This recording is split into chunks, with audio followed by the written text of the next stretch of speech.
Hey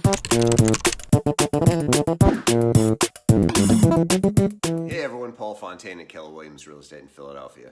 Just because I'm a realtor doesn't mean that I think it's best for you to buy a home.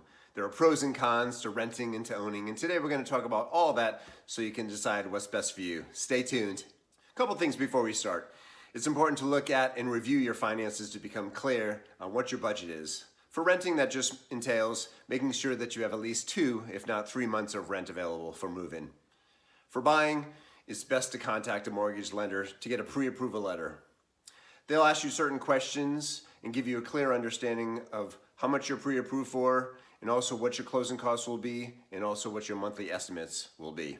If you need a recommended mortgage lender, just send me an email at the email below, or as always, call Paul. If you're a numbers-oriented person like myself, one of the key statistics we use is the rent-to-own ratio by city. In Philadelphia, that is 14%.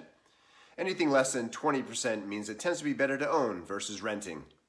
Anything over 20% skews more towards renting, such as San Francisco at 45% and New York City at 35%. So let's start with renting. The pros. Usually less money up front versus owning. Typically a first and last month rent and 1 month security deposit is due.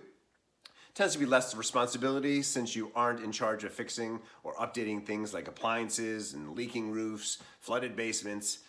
Renting tends to be better if you aren't planning on living in one spot for very long, maybe 4 or 5 years. It's easy to relocate that way.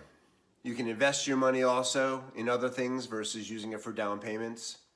Some of the cons, you're making your landlord wealthier, and at the end of the lease you have no equity or assets to show. You tend to have less freedom to make any changes or customize a home to the way you like.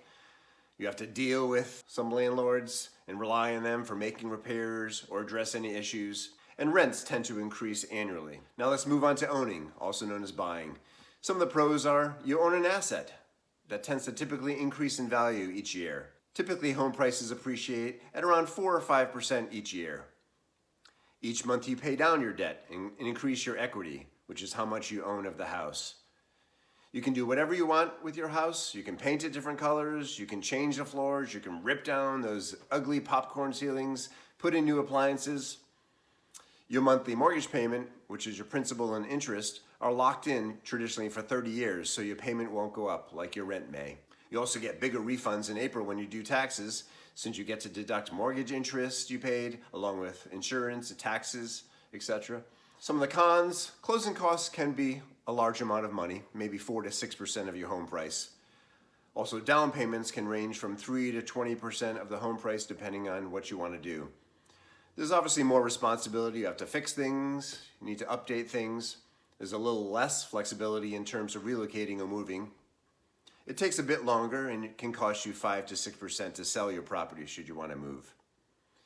I know this is a lot of information. If you have any questions or if you would like assistance buying or finding a rental, we do both. So give me a call. Have a great day. Call Paul. Bye-bye.